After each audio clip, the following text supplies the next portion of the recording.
Bus slammed into a half-dozen vehicles that were slowing for the southbound work zone along Interstate 95 in northern Virginia early Friday morning. All of the victims were in vehicles hit by the bus. 34 people were sent to the hospital. That's correspondent Rich Thomason.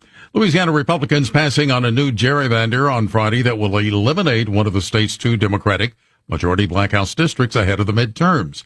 We have correspondent Laura Witters. This is considered a major win for Louisiana Governor Republican Jeff Landry and for President Trump, who is looking to keep the Republican majority in the House and Senate this fall. Now, the district of Democrat Congressman Cleo Fields has been completely erased in this new map configuration. Democrat Congressman Troy Carter's blue-leaning district has been redrawn to mostly mirror the seat he won back in 2022. In health news, cigarette smoking rate among U.S. adults dropped to another all-time low last year. The CDC says only about 1 in 11 adults were current smokers.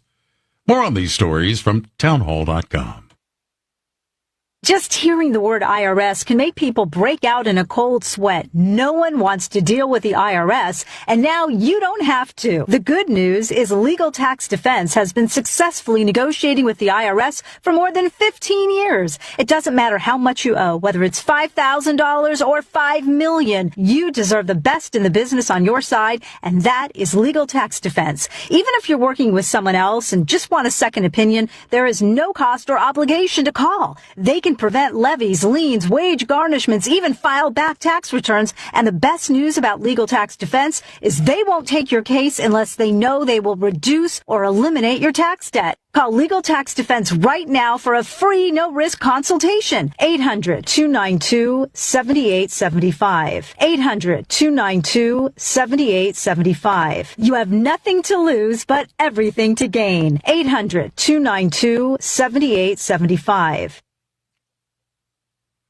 A Canadian has pleaded guilty for selling a deadly substance used in suicide. A Canadian man accused of running an online operation selling lethal substances has pleaded guilty to 14 counts of counseling or aiding suicide in Canada. A lawyer for Kenneth Law says Canadian prosecutors will withdraw 14 murder charges in exchange for the plea. Canadian police say he used a series of websites to market and sell sodium nitrate. He is suspected of sending at least 1,200 packages to more than 40 countries, with more than 100 suicides being investigated. I'm Lisa Dwyer. Guatemalan President Bernardo Arevalo has denied the existence of an agreement with the U.S. to conduct anti-drug trafficking operations on Guatemalan soil. That's despite the New York Times reporting just the opposite. News at townhall.com. On Point Weather, brought to you by our friends at Palmetto State Armory. On 107 The Point. Here's your weekend forecast. We are cloudy tonight. The low drops down to about 70. Tomorrow, about a 70% chance we get scattered showers. It's cooler. The high tops out at 80. For Sunday, mostly cloudy much of the day. A 20% chance for more rain and a high of 79. Next week, expect highs in the mid-80s. Have a great weekend. I'm Cal Moss with your On Point local weather.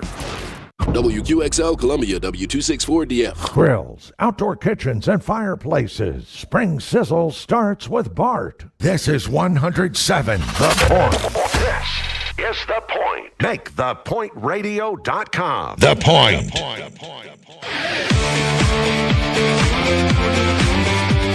This is Sports Talk with Phil Kornblut and Chris Bergen.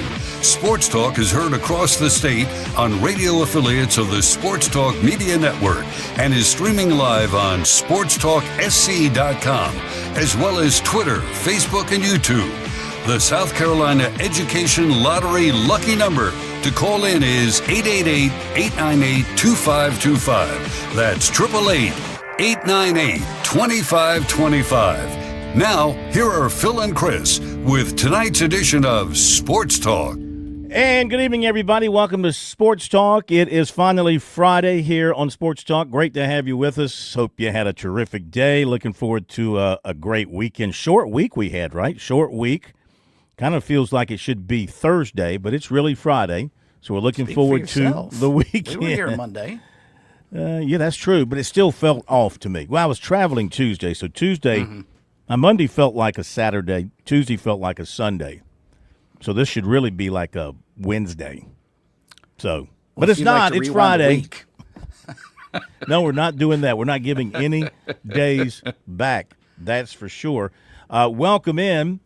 And wow. I mean, this is better than the NCAA basketball tournament when you talk about drama and you talk about Cinderellas and you talk about upsets. First day of the NCAA baseball tournament is just crazy. How about upstate? How about your upstate Spartans going into Tuscaloosa and knocking off Oklahoma State 8-5? And they earned that thing because they had the lead, and Oklahoma State came back and tied them, and they went back in front, and Oklahoma State had some opportunities to tie it or go back in front, and Upstate said, no, sir, not on our watch. So that is their – I think I'm right because I think they went 0-2 at Clemson last year, if I'm not mistaken. So congratulations to the Spartans, Bergie, their first NCAA tournament victory. It was outstanding, Phil. And you get to a point, and we try and stay as neutral as we can, but in this situation, I was pulling hard for Upstate. And when they got out of a mess in the 8th inning, I was like, they're going to get this done. And it was fascinating, too. Some of their early runs came in on mistakes made by the opponent. And you would have thought, Upstate's in a situation, Oklahoma State, with all the tradition they have, they would be used to playing in an NCAA regional. But it's much like a basketball, opening round of the NCAA tournament. When things start going against the favorites, they tighten up. And it was almost like that was the case. And Upstate appeared to play a lot more relaxed today than the Cowboys did. You're right. They earned that win. Took advantage of, I think, 3 errors, several wild pitches, and just did enough to get that win. And that's a huge victory for them. Huge. And now they sit back and they wait to probably face Alabama in the so-called winners bracket side of things tomorrow. But what a day for the program at Upstate and Coach Sweeney, and we're going to try and catch up with him if we can catch him. I'm sure that they are – well, you can't celebrate too much, but they're probably going to take a moment to let this sink in a little bit. I would. Mm-hmm. I would sit back and enjoy the moment. So big win, but that was just an indication of what the day was like. Nothing's more shocking than what Milwaukee did to Auburn, 13-8, and it was 12-0 early. This is where we talked about how do you handle your pitching? You're the top seed or you're a higher seed, and you're going to throw not your best. They're going to throw their best. If you're facing the 3 or 4 seed, they're going to throw their best at you. And so if you catch their best on a good day and you're not able to manufacture runs, and they put a few runs together, but the thing here that's astonishing is that Milwaukee put so many runs together. Oh, yeah. 13-8, a winner over Auburn, and they led, like I said, it was 12-0. It wasn't even close, and they never let Auburn really get back in this thing. So there's a slap to the face of the almighty SEC, huh? Had a couple today. The best game of the day by far was East Carolina and Tennessee up in Chapel Hill. If that's an indication of what that regional is going to look like, you just need to be plugged into that all weekend long because that game was terrific. I mean, they go to the 9th inning. East Carolina gets a home run to take the lead. Tennessee with 2 outs in the bottom of the 9th down to their last at bat, and they get a home run to tie it, and it just went back and forth. Terrific game, but again, East Carolina knocks out an SEC team in Tennessee, and it would not surprise me. I still think North Carolina is probably the team to beat in that regional, obviously, with their pitching. But it would not surprise me if East Carolina does not give them fits if they meet tomorrow. And, Phil, it goes back to your point. Excuse me. First off, 14-inning game. The first time an NCAA regional had gone 14 since back in 2023 when Tennessee and Clemson went 14 up at Doug Kingsmore. And, crazy game there, too. But it goes back to your initial points about this having more drama than the NCAA men's basketball tournament does, because we'll see maybe one mid-major, if you will, knock off and upset somebody in the first round, but maybe 2, but not anything to the degree that we've seen so far today. And it begs the question, why? Why is baseball, top to bottom, maybe more competitive than basketball is? Well, I just think you've got first of all, the pitching can offset everything. True. You get that right pitcher going for you, and it can offset everything. And then again, I think there's just a better balance of talent. I mean, all these teams that are in the field have talent. Some of them are talented, say 1 through 15, really talented 1 through 15 on their roster, not counting pitchers. Others are talented 1 through 6, but they still have some talent, guys that can hurt you. And everybody's got a pitcher or two.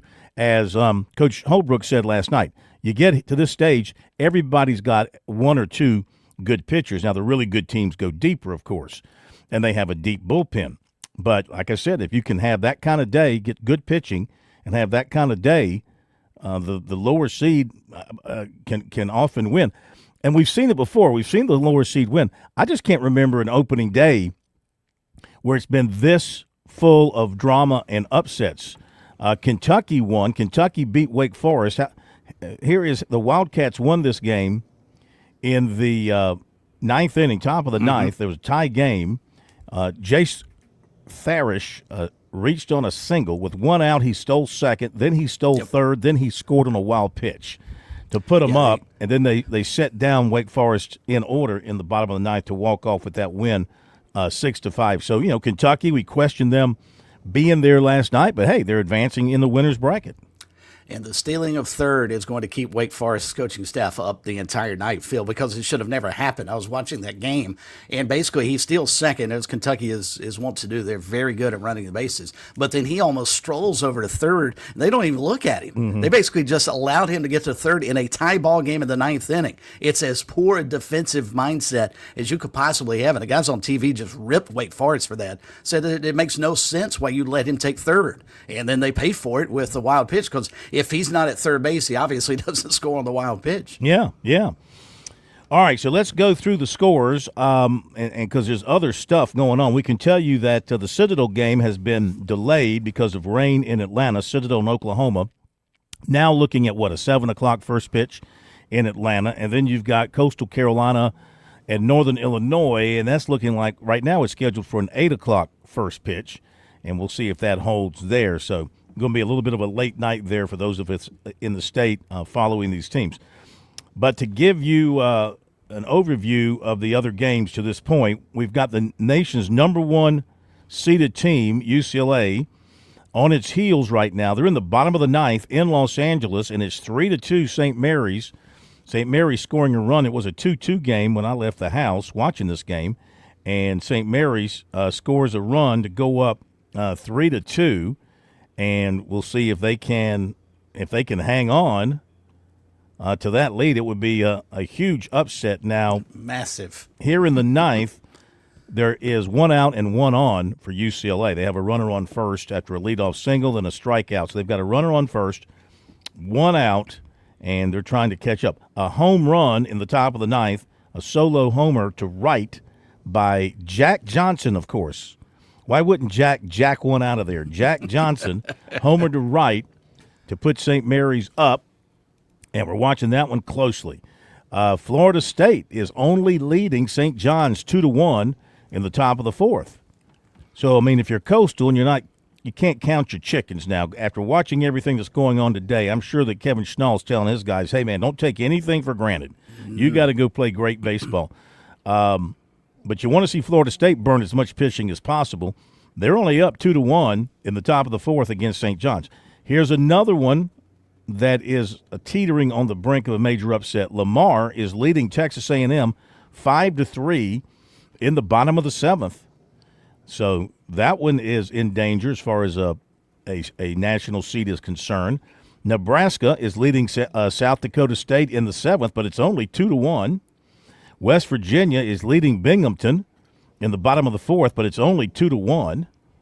VCU and North Carolina just getting underway. They're scoreless in the bottom of the first. Georgia out to a 6-0 lead on Long Island in the bottom of the fourth. And Missouri State's taking a 1-0 lead on Arkansas in the top of the first. Tarleton State and UC Santa Barbara just getting underway. Now, other finals today. Well, Little Rock beat Southern Miss 7-4. We didn't touch on that. Little Rock beat Southern Miss 7-4. Florida barely got past Rider 8-7. Rider was leading that game much of the way, I think. And then Florida rallies, and Florida wins it 8-7. We told you about Milwaukee beating Auburn 13-8. Kansas down Northeastern 6-3. Upstate over Oklahoma State 8-5. Texas, no trouble with Holy Cross 19-1. Mississippi State 10-1 over Lipscomb. Washington State beat Oregon State 3-2. And Georgia Tech defeated Illinois Chicago 22-5. How many homers did they hit? They hit 7, and they actually trailed that game 2-0 early. Wow. 22-5. So they outscored them 22-3 the rest of the way. Wow. How about Liberty beating Boston College 4-3? And you mentioned East Carolina beating Tennessee 7-3.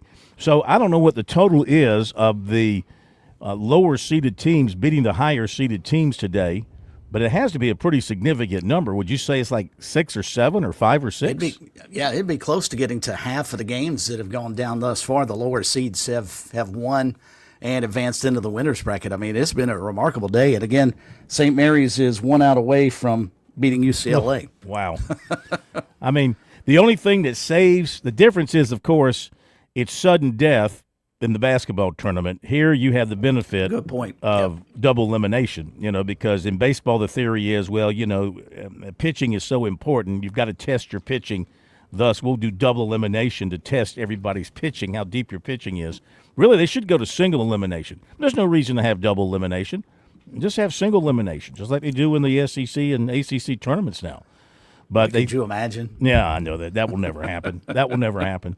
And it wipes out too many games and too many gates. So that would be something, though, if the number 1 seed goes down in the opening day and they're on the. Well, you remember last night, Phil, how much Chad Holbrook was chatting up UCLA. Said he has not seen a team in his mind offensively, especially that's as good as UCLA. Mm-hmm. They won 52 games, I think, this season, and they are literally down to their next to last strike against St. Mary's. But, these teams that are winning or pulling off the upsets, they can't relax because if you're going to lose a game in the tournament, okay, now the metrics are against you if you lose the opening day. The metrics are heavily in favor of teams that open 1-0 and 2-0, obviously. But in my theory, my way of thinking, if you're going to lose the first game of the tournament. Why is that? Because of the scheduling. So you lose the first game of the tournament. So you've got the rest of the day to get off your feet. You're going to play the first game of the day the next day on Saturday. Right. But you're going to have a full day and night to rest and get your pitching ready and all that kind of stuff. So now, of course, you got to win. If you win in the loser's bracket, the first game of the loser's bracket on Saturday, you got the rest of the day off, rest of the night off. The team that loses the second game, which is typically a night game, the team that loses that game has got a lot less time to turn around and get ready to play a loser's bracket game the next morning. So you have an advantage rest-wise and preparation-wise. I've seen a lot of teams, they win that first game, but then they lose that second game. They lose in the second game on Saturday, and it's a late-night game, and you're getting home and getting to the hotel 1 o'clock in the morning. You got to be back at the ballpark at like 8 a.m., 9 a.m. for an 11 o'clock start a lot of times. You got no time to get ready, and the other team's ready to go, and they beat your brains out. So I'm just saying, if you're going to lose, you want to lose the first game of the tournament because the schedule sets up in your favor. Well, and remember, they've made a scheduling change to allow to prevent that from happening. But you'll remember for the longest time, you played 2 games on Friday, but then Saturday there was that triple header. So you had the loser's bracket game, then the winner's bracket game, then you came back and had another elimination game, and the momentum that you would have carried over from winning that first game versus your team just losing. Yeah, is a huge advantage. Yeah.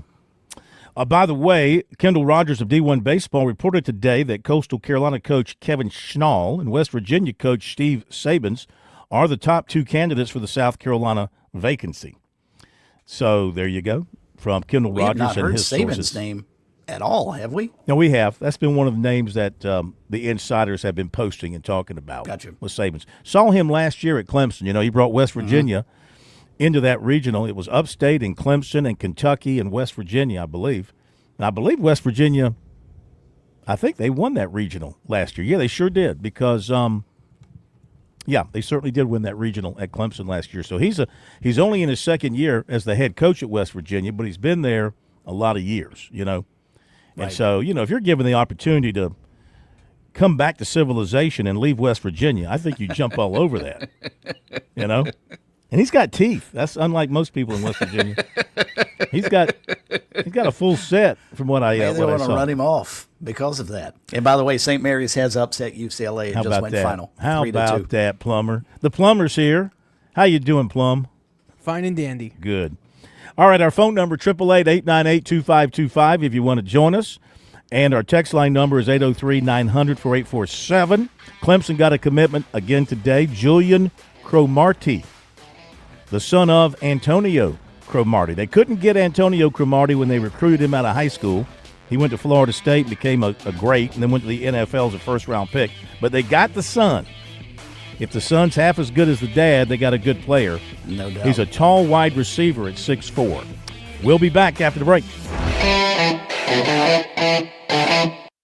We're with Major Billy Downer of the Department of Natural Resources, and we're visiting at the brand new DNR offices at the State Farmers Market. Major, tell us more about this place. That's right, Phil. The Department of Natural Resources has a new office located at the South Carolina Farmers Market. You can find us at 260D Epting Lane inside the Farmers Market grounds. Look for the DNR logo when you turn off of Highway 221 in West Columbia, or you can always go to the App Store on your Apple or Android device and look for Go Outdoors SC. Download the app and you can buy all of your license needs right there.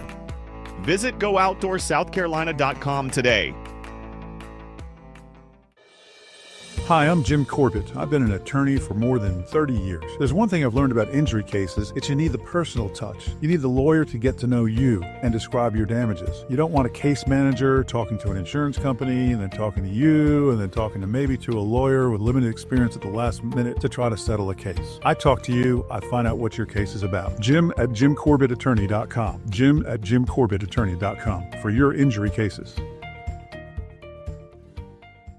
There's a lot of things we take for granted in our lives. Your home's AC will run cool. Your drive-through coffee will be hot. And the car will start when it's time to take your kids to school. It's when things don't go as planned that you start thinking about who to call and where to turn. The good thing is, you can prepare for life's most difficult days by calling the Larry Lucas Agency today. Larry is a State Farm agent that has been taking care of people across South Carolina for more than 2 decades. You probably have insurance, but switching is easy, and bundling can save you hundreds or more. Most importantly, the Larry Lucas Agency can help you choose the protection you want at the price you want. All backed by South Carolina's #1 home and auto insurance company. Visit LarryLucasAgency.com today or give Larry a call at 803-799-1998. Like a good neighbor, Larry Lucas State Farm is there. Looking for thrills? Then welcome to the South Carolina Education Lottery, where excitement's the name of the game, and every chance at a win Just one more. Come on, so close. comes with the chance of a whiff. Ugh. Well, no biggie. Nicely done. You handled it like a pro. Because when the stakes start getting too real and you find yourself playing for more than fun, it might be time to take a break. Good point. Playing for fun makes you a better player, and a better player is a better you. Learn more at SCEducationLottery.com. Effective training is not just about lifting heavier weight. It is about producing force with control. The Tsunami Bar was developed in 2012 to enhance high-intensity workouts while helping reduce joint stress. Its flexible design creates controlled oscillation, requiring your muscles to stabilize and work together throughout each movement. This promotes greater muscle activation, improved balance, and stronger functional performance. Tsunami Bar Sports is committed to continuous improvement, delivering dynamic training tools for individuals at every fitness level. Whether you are focused on long-term strength, injury prevention, or improving rotational stability for sports like golf, Tsunami Bar training supports total body performance. Discover more at TsunamiBarSports.com. Visit TsunamiBarSports.com. That's TsunamiBarSports.com. It's Friday, gotta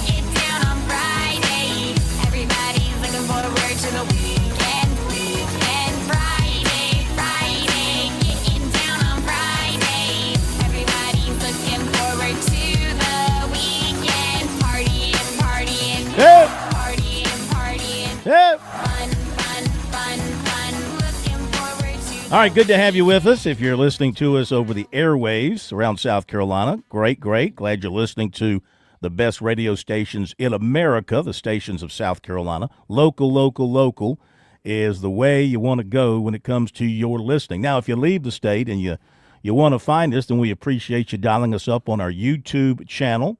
Make sure you subscribe for that, which is free, of course. And that's Sports Talk Media Network. And on Facebook, Sports Talk Media Network. And our website, SportsTalkSC.com. And on Twitter, SC Sports Now, or X, as the case may be. So however you're getting us, we appreciate it very much. So what were you saying, Bergie? It's a historic day in L.A.? Yes, it is. According to Jacob Rudner, who just tweeted this out, and he writes for Baseball America, it's the first, UCLA is the first number one national seed to lose that 1-4 opening game in NCAA tournament history. Wow. That's saying something. Now watch them bounce back and win the whole thing. Yeah. Or is it going to be they win the next year the way Virginia did in the men's basketball tournament a couple years back? No, they don't look ahead to. I mean, they got another chance. That's the thing about baseball. You can bail yourself out, and no doubt. And obviously, I don't know who they used pitching wise today, but obviously, here I go again saying obviously. It's not obvious, but I would imagine they didn't use their top guys, and they'll have their top guy ready to go tomorrow in the losers bracket, and that's how you have to dig your way out. And it will be a. This is where, when it gets to Sunday and Monday, you really put stress on these arms. Because in some cases, you're asking some guys to go back out there. They've already thrown 80, 90 pitches, if not more. You ask them to go through another 20 or 30. And, you push them to the limit here. No question about it. You push them to the limit. We have a state champion in high school baseball. Well, last night, Southside Christian won the state championship in that class, which I believe is it 3A? I think. 3A? Southside, that's right. I keep forgetting they bounced these guys up. Yeah, I think they're 3A. Clinton just won the 2A state championship. About my boys getting it done, second in 4 years for them. Walk-off fashion. Thank you, Justin Mathis, for sending us the home run. The information. Luke Young hit a walk-off solo homer. How about that? What would it be like to be a high school kid and hit the home run that wins the state championship? I mean, that's like hitting the basket to win a state championship or catching the touchdown to win a state championship. But hitting the game-winning walk-off home run in the bottom of the eighth in front of your hometown fans, I mean, that's awesome. And so congratulations to those teams for winning championships. Last night, Dorman beat James Island. I don't remember the score. Remember the score? Dorman beat James Island in game one. It was a sizable, it was a sizable margin. So the 5A championship series now moves to James Island tomorrow night. The game for game two. The game, Dorman beat James Island 9-4. No, they play tonight. I'm sorry, they're playing tonight. Right? They were going to go Thursday, Friday, Saturday. You said Dorman won 9-4? Yeah, depending on the weather. And Latta and McBee play tomorrow night, scheduled for tomorrow night, 6 o'clock, South Florence for the 1A crown. Be right back. On Point Weather, brought to you by our friends at Palmetto State Armory. On 107 The Point. Here's your weekend forecast. We are cloudy tonight. The low drops down to about 70. Tomorrow, about a 70% chance we get scattered showers. It's cooler. The high tops out at 80. For Sunday, mostly cloudy much of the day. A 20% chance for more rain and a high of 79. Next week, expect highs in the mid-80s. Have a great weekend. I'm Cal Moss with your On Point local weather.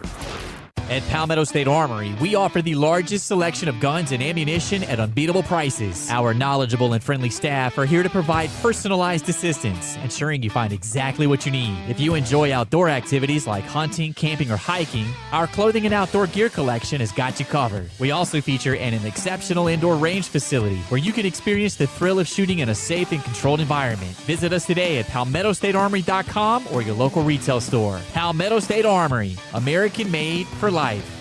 In New Jersey. With SRN News, I'm John Scott. U.S. and Iranian negotiators reportedly reached a tentative agreement Thursday to extend the ceasefire in the 3-month-old war by 60 days and start a new round of talks on Iran's nuclear program.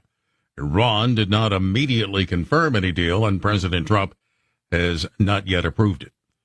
Louisiana Republicans passing a new gerrymander that will eliminate one of the state's 2 Democratic majority Black House districts.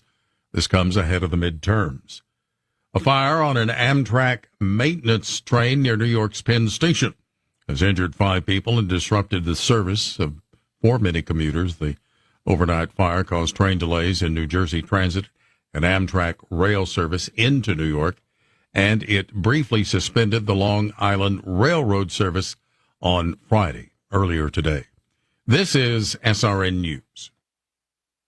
Nobody plans for a plumbing problem. They come unannounced and usually at a very inconvenient time. Franklin Plumbing and Drain Cleaning is your trusted ally. They recognize just how vulnerable a customer is at this time, and they want to help. They have well-trained plumbers who are there to make a difference when you need it most. I've experienced this. They're knowledgeable about their craft. They're not coming to your house to pitch new products. If something is broken, they'll give you a price to fix it if it's possible, or a price to replace it if necessary. Franklin Plumbing and Drain Cleaning is also locally owned and operated, or I simply wouldn't endorse them. Josh and his team prioritize customer service above everything else. They handle every issue with care and precision. Those are not just words. I've had Franklin Plumbing and Drain Cleaning out to my home. They back up those words with their actions. If you have a crisis, get some peace of mind. Online, you find them at franklinplumbing.sc.com, or you call 799-2222. That's 799-2222. I'm absolutely positive they will make whatever is wrong right again. Franklin Plumbing and Drain Cleaning. Mark Lynch claims he's the conservative choice to represent South Carolina, but his past tells a different story. Multiple DUIs, a hit-and-run arrest, a cocaine trafficking conviction, and that's just the beginning of U.S. Senate candidate Mark Lynch's rap sheet. Lynch's own business was caught red-handed violating immigration laws, the very laws designed to protect American jobs from illegal workers. And now we learn that some of Lynch's closest advisors think that women shouldn't even be allowed to vote, and also accused the President of the United States of orchestrating 9/11. One advisor even supported an alleged pedophile. Mark Lynch, a rap sheet fit for a convict, not a United States senator, and a past far too problematic to represent us. Palmetto Action is responsible for the content of this advertising, paid for by Palmetto Action, not authorized by any candidate or candidates committee. www.palmettoaction.com. Spring is the perfect time to make sure your home stays comfortable. For over 12 years, Sweet Comfort Services has been proud to serve Columbia as the best small family-owned heating and air company in the area. Whether you need repairs, a new installation, or preventative maintenance, our trusted team has you covered. We install dependable systems from Goodman and Train, and if you have a quote from any licensed HVAC company, we'll match or beat their price. Call 803-331-8143 or visit sweethvac.com. Sweet Comfort Services, keeping Columbia comfortable. Hi, I'm Charlie. And I'm Rodney. We're the owners of Shingles Now. So there are a ton of roofers out there, too many frankly, and some of them, well, they lack ethics and morals. We are both GAF certified master lead contractors. That might not mean much to you, but if you need a roof repair or replacement, it's essential, and it weeds out a lot of the fly-by-night roofers out there. Replacing a roof is not something you do every day, so do it right. You want someone licensed, insured, local, and respected. Here at Shingles Now, you can count on us today and to still be here tomorrow. Shingles Now, the right way, right away. Visit shinglesnow.com.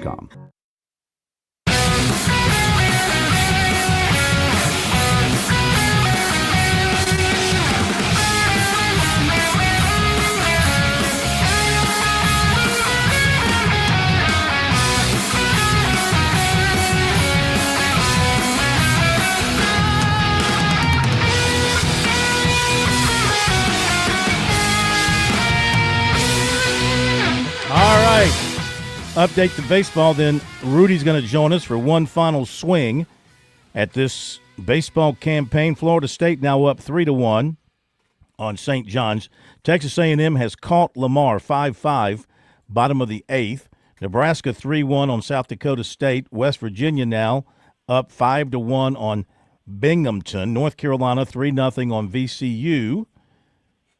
And Georgia, 9-0 on LIU. Missouri State leading Arkansas 2-0. Tarleton State and UC Santa Barbara 1-1. Those are the games that are ongoing as we speak. You've heard about all the finals.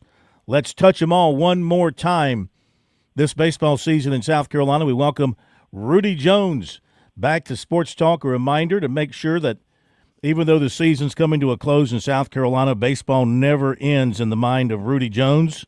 Follow him all season long, all year long. Palmetto State Baseball. Palmetto State Baseball. Welcome in, Rudy. It's been a crazy day one of the NCAA tournament. I mean, about as wild as I've ever seen it as far as the underlings knocking off the big boys or giving them challenges. Yeah, I'm sure you probably mentioned it, but that's the first time UCLA losing. It's the first time the number one seed's ever lost. Yeah. On his first game. So that's something, and it was a tight, good game. I mean, Upstate, 3 runs with no hits in the first inning. They wind up winning. They just a scrappy type thing over Oklahoma State. Citadel's deal with the rain delay, of course. I don't know if you saw anything on the social media, but they seemed pretty loose. They were in Georgia Tech's practice facility kicking field goals. So I don't think they're going to be intimidated by their surroundings and things like that. But, somebody mentioned on one of the social media accounts that it's like similar to day one of March Madness. I really think it's better. I mean, that's just me. I've got more of a baseball mind than basketball. But it is a great day for college baseball for what's going on. You get to see so many games, teams you don't get to see very often. And the quirky thing of 3 teams there in the Pac-10 5 years ago or whenever, all playing in one regional and none of them in the same conference. That's interesting. Oregon State, and Washington State. Yeah. Well, I mean, listen, baseball, the coaches of these losing teams on the opening day, they thank their lucky stars that baseball has a double elimination format. If it were like the basketball tournament, they'd be packing up the bats and cleats and balls and going home for good. But they can save themselves, and this is the thing about these teams that win today. You've expended a lot of your good pitching. Your best pitching's been used up. These top teams that are losing, they still have their best guys to go, and they've got deeper pitching staff. So even though they lost today and they got to deal with that, you can't count them out. You can't, UCLA, they're too good to go 0-2. It could happen. But I got a feeling a lot of these teams, these top teams losing today, are going to be around come Sunday afternoon. And that's right. The better teams usually rise to the top with, there are always a few exceptions. I think back in 2010 out at Omaha, South Carolina loses their first game against Oklahoma. And my wife and I started talking about, we're out here in the Midwest. Where are we going to go after USC is eliminated? Mm-hmm. Of course, they didn't lose another game in Omaha until 2012. Right. But, it's just that's the great thing about baseball is you do get second chances. One thing that it makes me not like the ACC and SEC baseball tournaments is that, it's one and done. I prefer they cut it down to, 8 teams or whatever, the top 8, and, go back to a double elimination format. Mm-hmm. But that's just me. But, it's that's what makes baseball great is there's always a tomorrow. And for those who, might not understand why, and I think I hit on it earlier tonight in talking about why double elimination. It's because of pitching, right? Because they want a chance to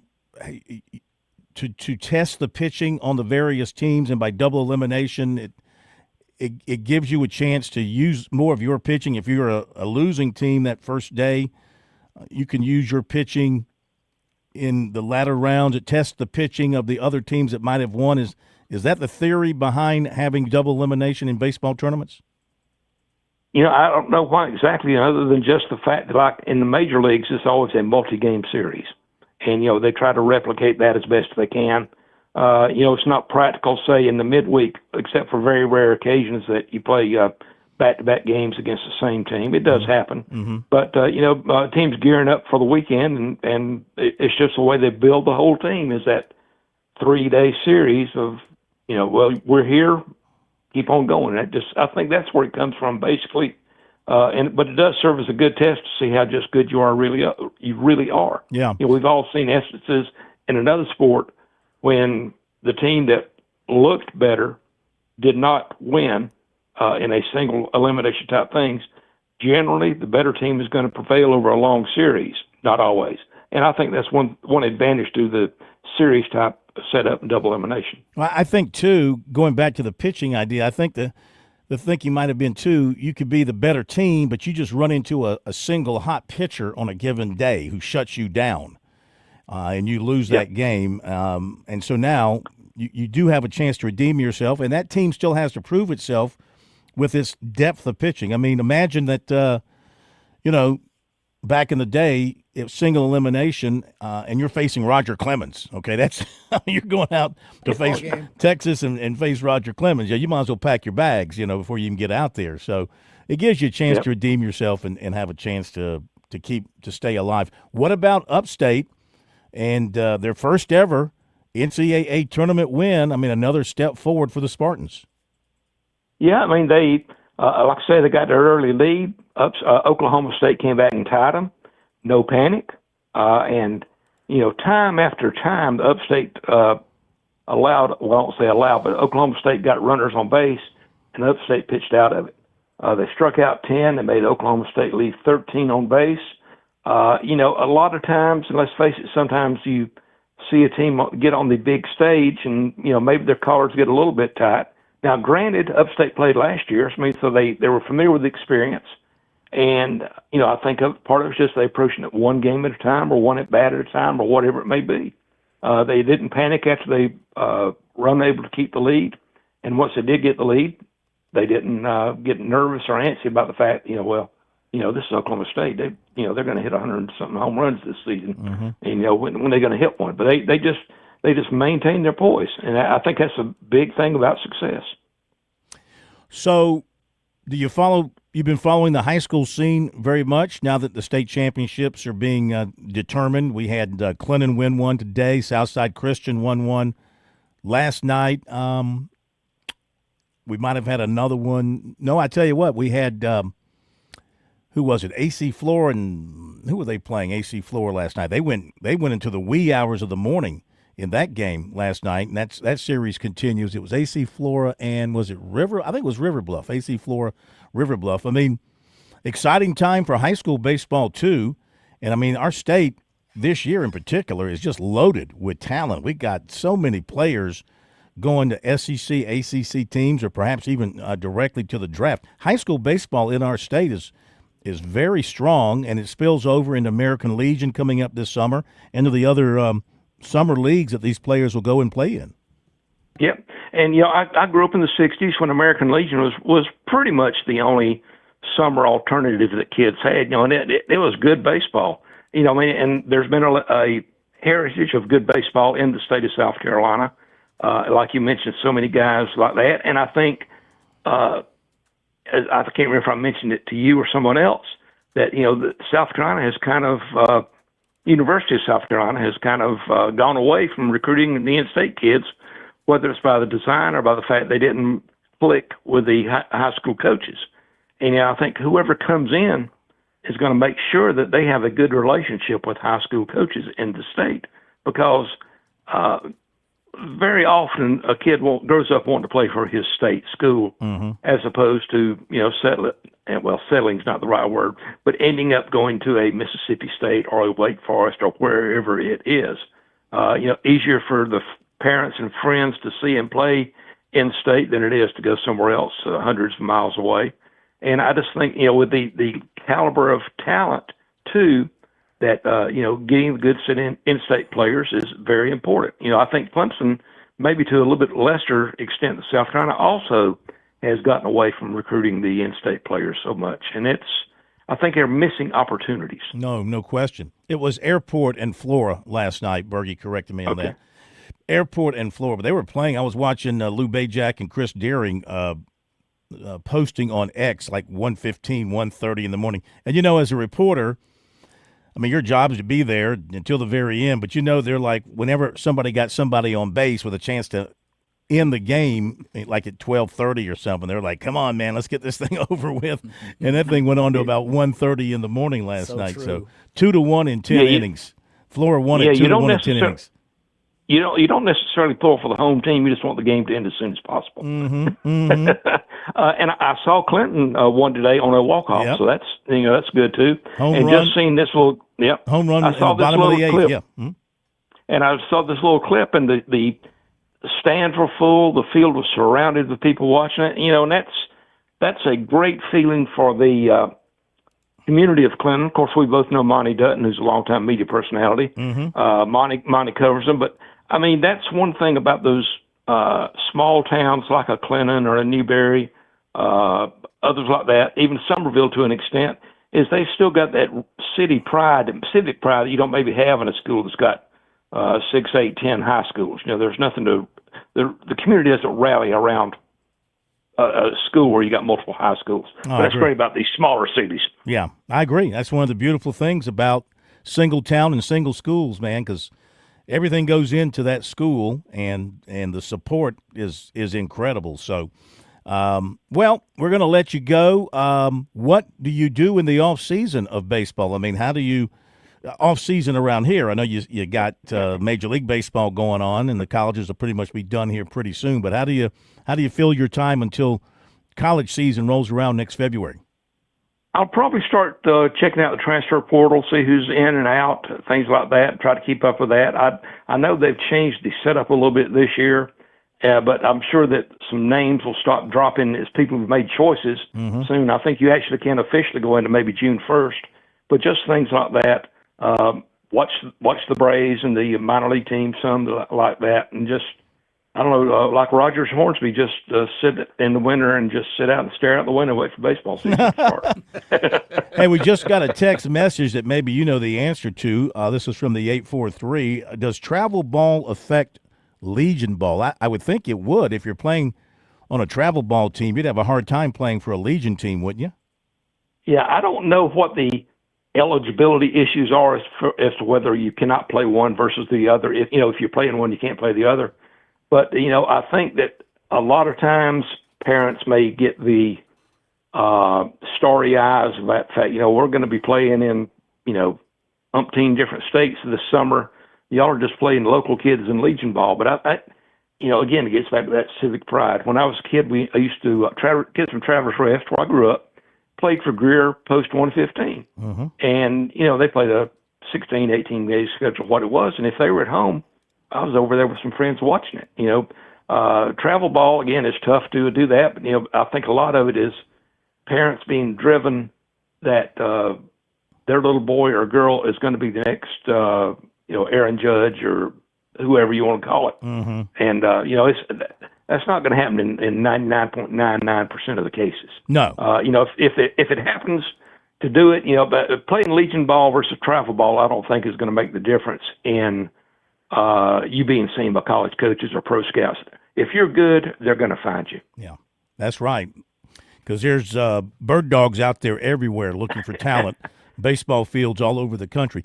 Rudy, we thank you, and have a great summer and fall football season, and relax, get a little vacation in, and we'll dial it back up in February when we crank this thing back up. We'll see who the Gamecocks have at the helm of their team, and we'll see what Eric Bakich does to turn things around at Clemson, and see if Coastal Carolina or somebody else is claiming a national championship around here. We'll see what happens. But thank you so much for your contributions all season long.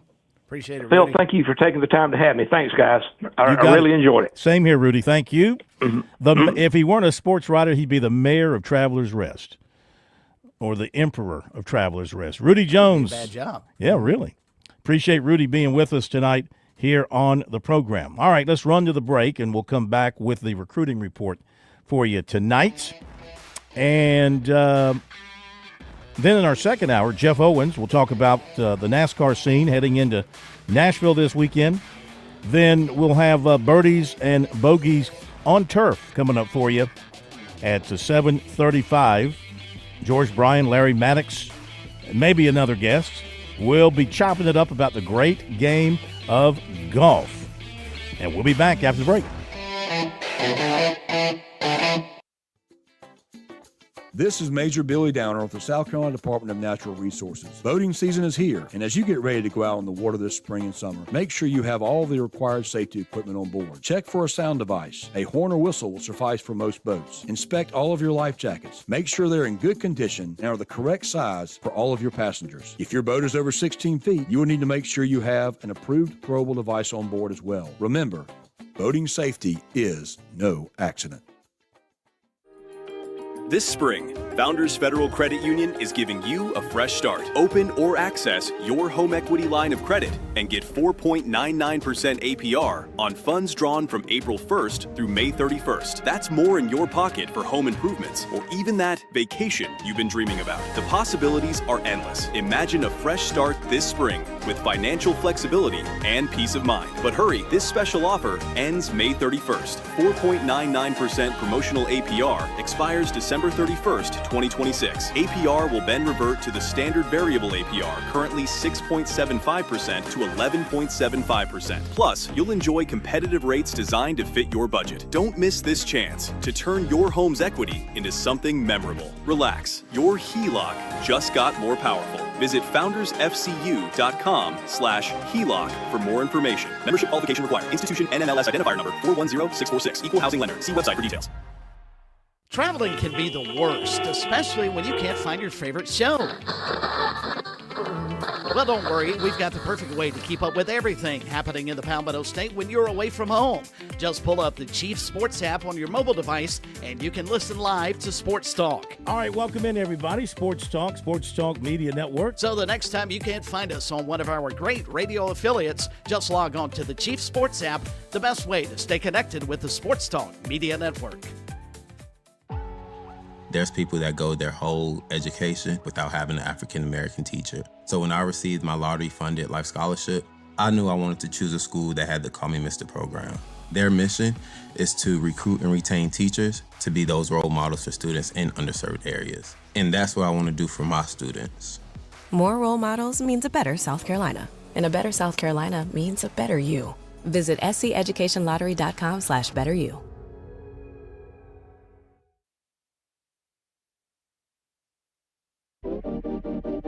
The Sports Talk Recruiting Report is sponsored by Seawell's Catering.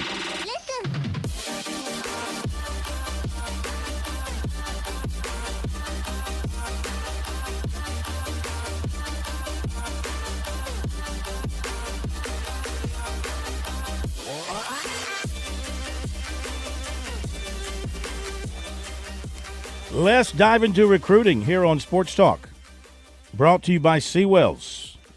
Make sure you make plans to get to Seawells next week, because this week is over. Next week, June. What a great way to start the month of June. What is June known for? It's known for heat. It's known for weddings.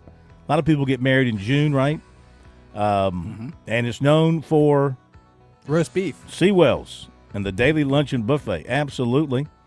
Check out the information on Seawells on their website, SeawellsCateringSC.com. I think they were closed every day this week. Might have been.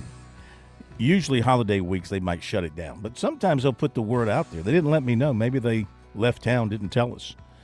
But they'll be back probably next week, so make plans to get over there. And I was mentioning June, of course, big time for parties and weddings and celebrations and things, anything, corporate outing, an awards banquet, a graduation, a flunking out party. So let them host and let them serve you. 803-771-7385 is their number for the best in the catering business. That is Seawells. All right, Clemson got its weekend off today. Receiver Julian Cromartie, 6'4", 200, the Woodlands, Texas, son of former Florida State and NFL defensive back Antonio Cromartie. Clemson started the pursuit of him this spring with Chad Morris and Tyler Grisham both making visits out to Texas to see him. He had not visited Clemson until today, so they didn't offer him until today because you have to visit before you get an offer from Dabo Swinney. So that made that happen. Third receiver commitment for the Tigers, the tallest by several inches, coming off a season of 42 catches, 823 yards, and 13 touchdowns. He took an official to Kansas earlier in the month, and he had one scheduled for Kentucky next weekend. Some other offers included NC State, Cincinnati, Texas Tech, Arkansas, Vanderbilt, Ole Miss, Texas, Michigan, Georgia, Baylor, Washington, Boston College, and Florida State. The Tigers now have 14 commitments for their 2027 class. Here are the players taking officials this weekend to Clemson. Cornerbacks, Jaden Aparicio-Bailey and Bryant Robinson. Defensive ends, Desmond Malpris Justin Weeks, Santana Harvey, Jaquan Rogers, Elijah Cox, Karan Wheeler. Defensive tackle, Jaden Worth, who's committed. Linebacker, Roman Igwe Buike, Sean Fox, Bryce Kish. Kish is a commitment. Offensive lineman, Elijah Morrison, who committed yesterday. Jason Brown, Nate Carson, Carter Jones, a commitment, and Luke Starcevich. Kicker punter, Brandon Galloway. Quarterback, Kareem Hughley, who's a commitment. Running back, Gary Walker, who's a commitment. Safety, Gerald Chandler, who is a commitment. Safety, Seth Williams. Safety, Stephen Fox. Safety, Tashawn Poole. Committed tight end, Carter Blackwell. Tight end, Nicholas Pollock. Wide receiver, Jamarin Simmons, who's committed. And wide receiver, Julian Cromartie, who is committed. Now, we mentioned the kicker, who is visiting Clemson this weekend. He is one of the best in the country. According to Cole's Kicking, he's ranked number 1 among punters and number 3 among place kickers. Brandon Galloway is his name, and he's really loving Clemson at this point in time. He said he gets a great vibe from them, family atmosphere. He really likes Rich Bisaccia, Tom Allen Jr. He's got Auburn, Tennessee, and West Virginia coming up after Clemson, and also maybe a workout at Florida. He's looking at July 4th for his commitment announcement. He said Clemson's been showing a lot of interest in him, and he's going to be looking for that place where he just feels the most comfortable. He's got his parents and his 2 brothers with him on the visit. In a spring practice in April, he nailed a field goal from 63 yards. Good grief. High school kid? Yeah. Wow.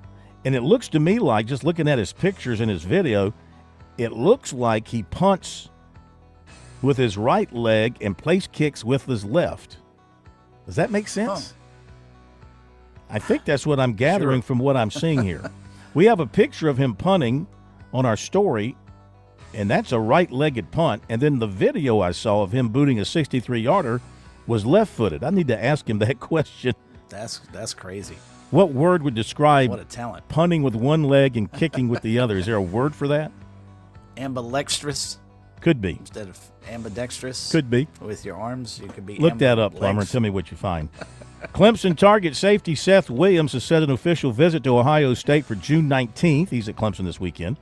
South Carolina target linebacker Jabias Smith of Swainsboro, Georgia, committed to Florida. He had an official set for the Gamecocks June 12th.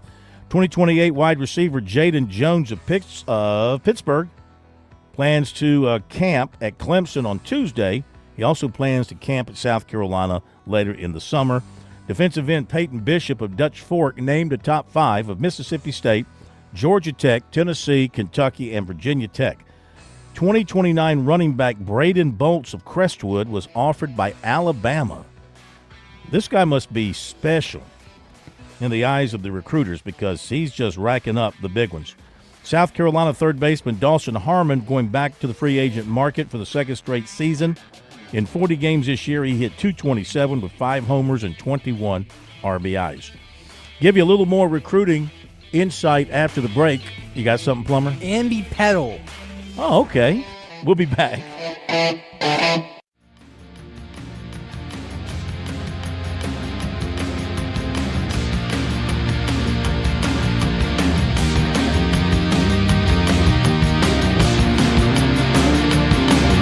WQXL Columbia, W264DF. Grills, outdoor kitchens, and fireplaces. Spring Sizzle starts with Bart. This is 107 The Point.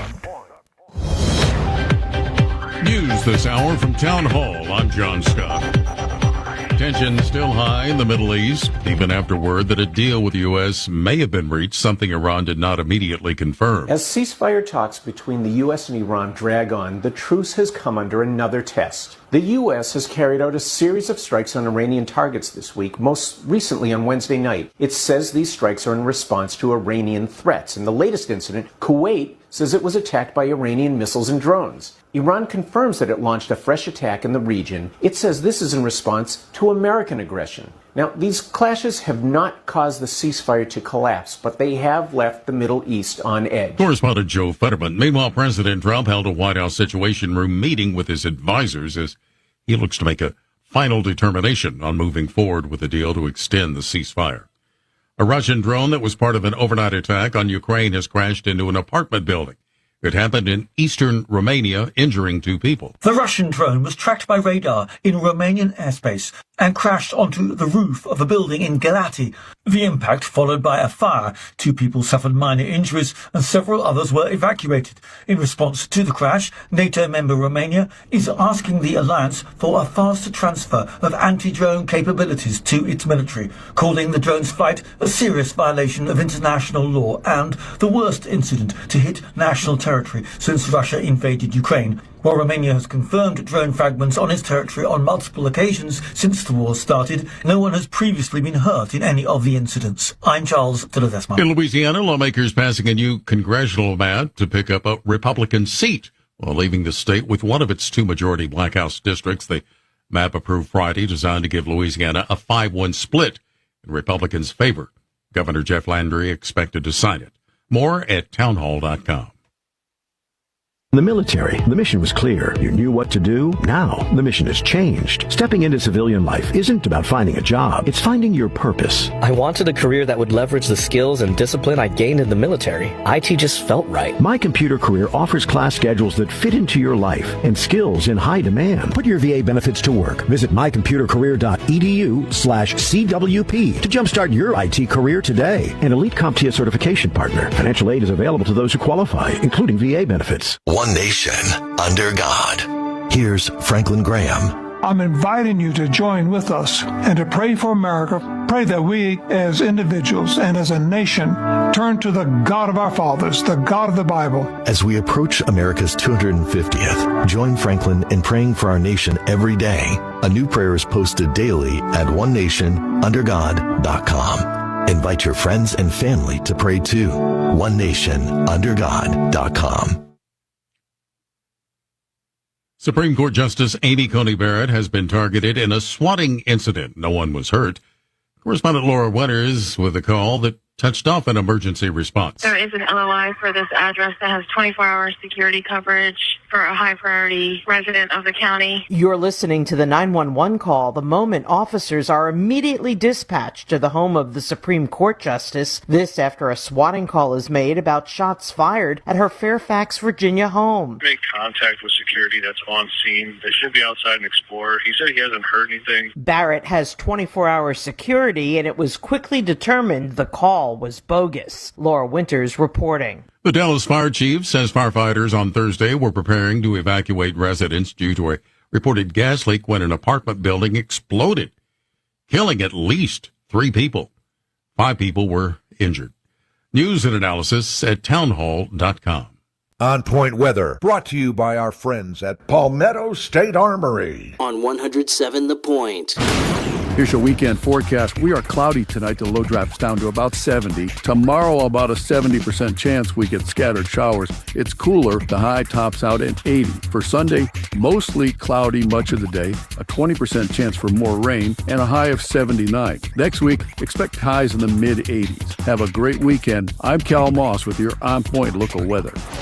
WQXL Columbia, W264DF. Grills, outdoor kitchens, and fireplaces. Spring Sizzle starts with Bart. This is 107 The Point. This is The Point. Make thepointradio.com. The Point.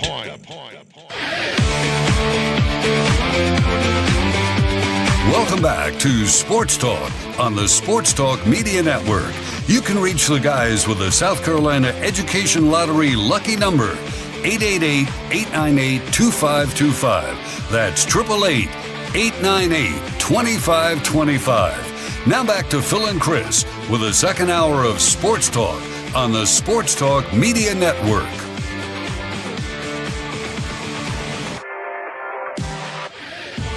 All right, welcome back, everybody. Sports Talk Media Network, Friday night edition coming to you from the Point Radio in Columbia and points all around South Carolina. Great to have you with us. Phil Kornblut, Chris Bergen, and the plumber, Josh Cohen.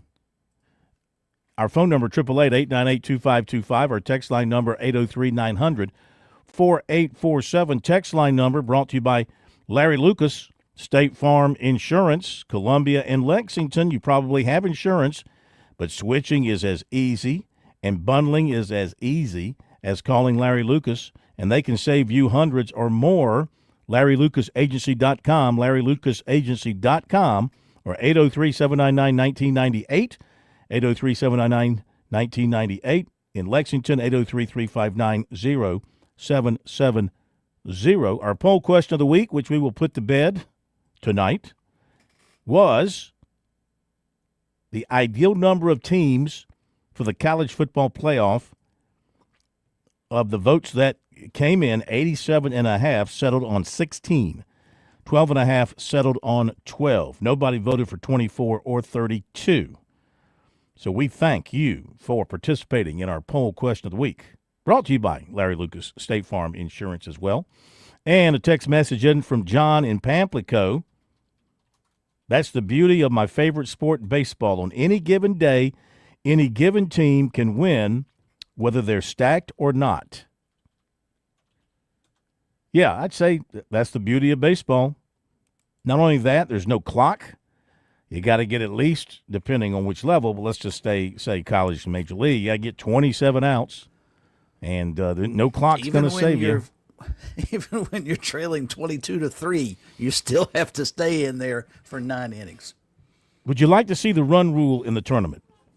Yes, but I understand why they don't have it.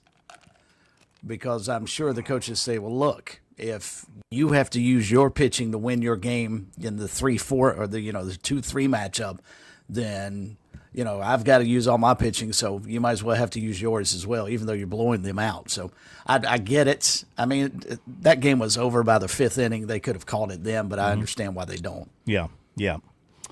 All right. I wanted to give you a little bonus in recruiting here. We talked about the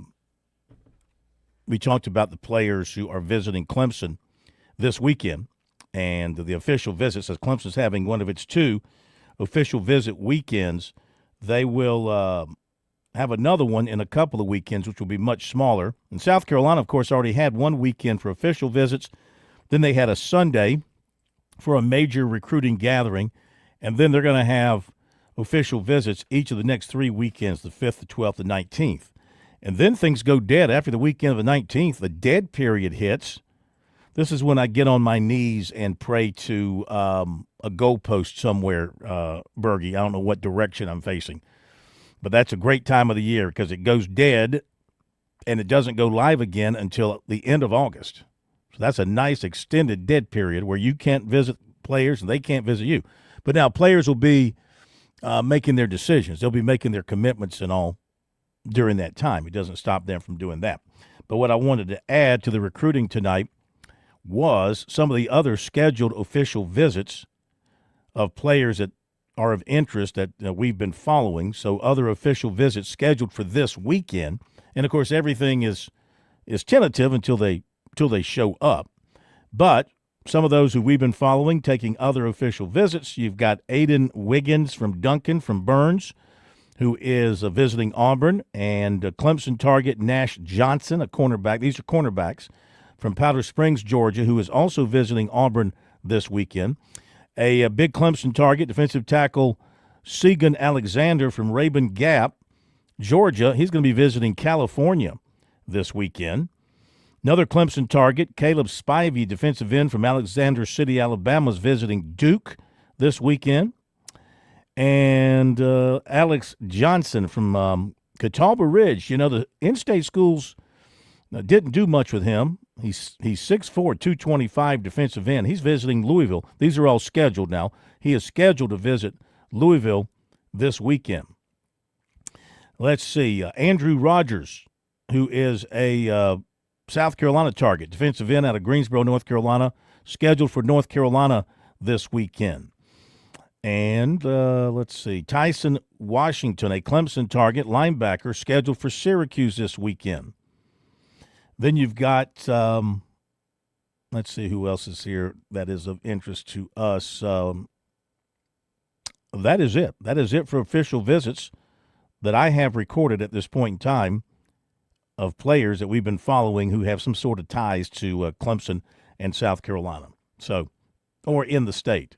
There could be others, but those are the ones that we have been tracking here of late. And don't forget to follow our recruiting coverage on our website, SportsTalkSC.com. We don't promise to always be first. We do promise not to be absolutely last. We might be, somewhat last, but not absolutely last. There'll be somebody after us. But we won't often be first, because to be first, you got to be living on social media. If you ain't first, you're last, Phil. Thank you for that, Plummer. Thank you for that, by the way, that is very wise. Ambipedal refers to the ability to use both feet with equal ease, skill, and precision. So, like in a person, like in your case, when you speak and you stick both feet in your mouth, what's that called? I mean, if I use them with both, with the equal precision and skill, then it's ambipedal, I guess. All right, a few other notes before we get to Jeff Owens, and we'll update baseball as well. So there are documents that Brendan Sorsby, the quarterback, Texas Tech, Indiana, placed at least 40 bets involving Indiana football when he was a quarterback with the Hoosiers. He used sportsbook accounts registered to a family member and friends to wager approximately $90,000 over 4 years and continued to gamble after transferring from Cincinnati to Texas Tech in December. I forgot about the stop at Cincinnati. I mean, when you're a employer, a potential employer, and you're looking at somebody's resume and you see that, he was at Indiana, and he was at Cincinnati, then he was at Texas Tech. I mean, and I'm talking about an NFL employer type. How much can you trust a guy like that? Wouldn't you much rather draft somebody who was stable and content with where they were and being a part of that organization versus a guy who's bounced around 3 or 4 more places? Phil, quite frankly, I don't think the NFL cares one way or the other. If you can throw a football 70 yards, if you can run 4.240, they don't care. Now, what they do care about, and what's going to hurt in Brendan Sorsby's future, in my mind, is the fact he's gambling on his own teams. And the NFL just cannot have that happen. Mm-hmm. They cannot draft somebody who there may be the hint, a whiff, that when he's playing, the game is fixed. If it gets out and the NFL has to deal with that, everything is off the table for the NFL. That's why pro sports are so against gambling. That's why Pete Rose dealt with, what he dealt with when he was alive, is the fact that they just cannot. Major League Baseball, pro football, even now, even at the collegiate level, it's pro football. The NFL, National Hockey League, you name it. They just cannot have the impropriety out there that somebody might think, well, that guy's, on the take, so he's not trying as hard. Yeah. They just can't have that happen. And I think that's going to be a major detriment to Brendan Sorsby's hope of playing in the NFL. I think he needs to get some help. I mean, good grief. $90,000 in gambling wagers. I mean, that kid's got a serious problem. He obviously is not a very good gambler. He may not be. Tim Beret just sends us a note. Thank you, Timothy. He says he's listening while he's in line at Chick-fil-A. Awesome. He says number 1 overall seeds were 26-0 prior to UCLA's loss to St. Mary's. When you said number 1, I thought you were talking about the chicken sandwich. Plummer, remember the thing I just said about both feet in your mouth? That's what I'm talking about. That's what I'm talking about. St. Mary's won. Yes, we saw that, and thank you, Tim, for that. Yeah, first time a number 1 has lost in the history of the tournament. The Athletic recently came out with their top 100 baseball prospects for this year's draft. We have several in our state in that top 100.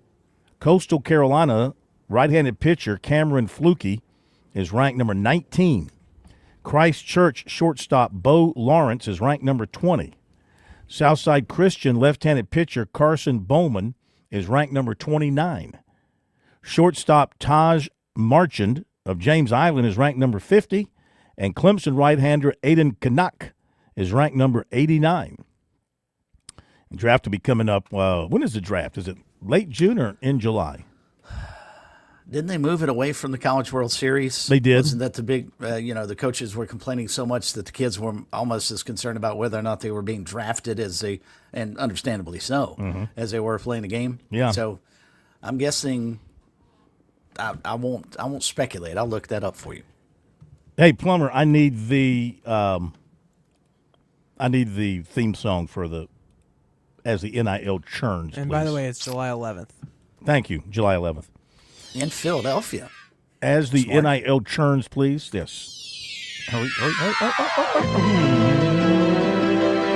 As the NIL churns. All right, so this came out of the SEC meetings. SEC ADs, this according to Pete Nakos of On3, SEC ADs running with scenarios with $100 million plus in NIL deals in limbo, and coaches express fears to On3 of players potentially holding out if deals are not paid out. So how about that, Bertie? How about that where this is taking us now, the idea that you got all these big deals that are being held up in the process, going through NIL, what's it called, NIL Go, and the College Sports Commission, I think that's what they call them, right? And so they have to approve these deals. They're being held up. And so the players are like, all right, no money, no play. Are we going to see that? We're going to have players holding out. That seems to be the feeling of some coaches. I don't see why we wouldn't.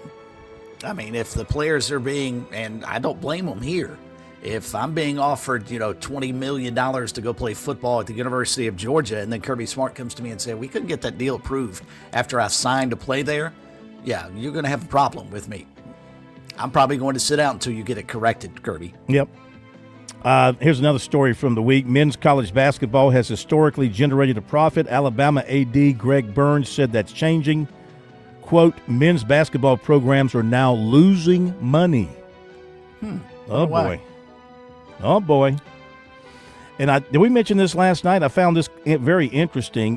Virginia Tech announced that it had formed a committee for hiring the next VP and Director of Athletics. I guess that's the same person, right?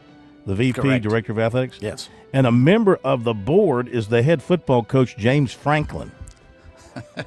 Now, excuse me, but won't he be working for the next AD? In theory. That is supposed to be his boss. So how is it that you can be on the committee to hire him, and yet you then have to work for him? He then directs you. I don't know. That's a little unsavory, if you ask me. I could see how that could be, how. I guess maybe James Franklin wanted to remind him, hey, buddy, you got this job because I pushed for you and it's my idea and I voted for you. So get off my back, even though we went 3-9 this year.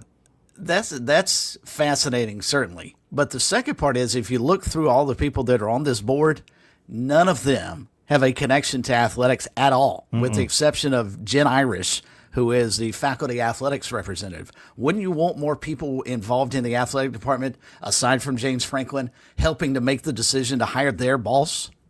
I agree. The guy who's going to lead that department, or gal who's going to lead that department?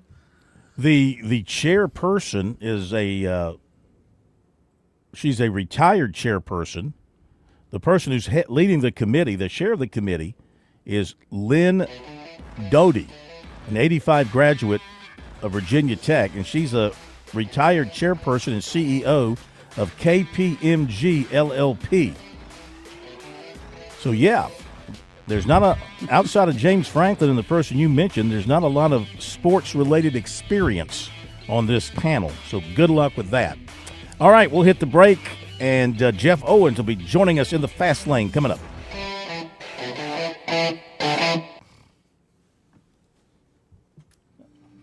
I'm attorney Jim Corbett. I'm not a case manager.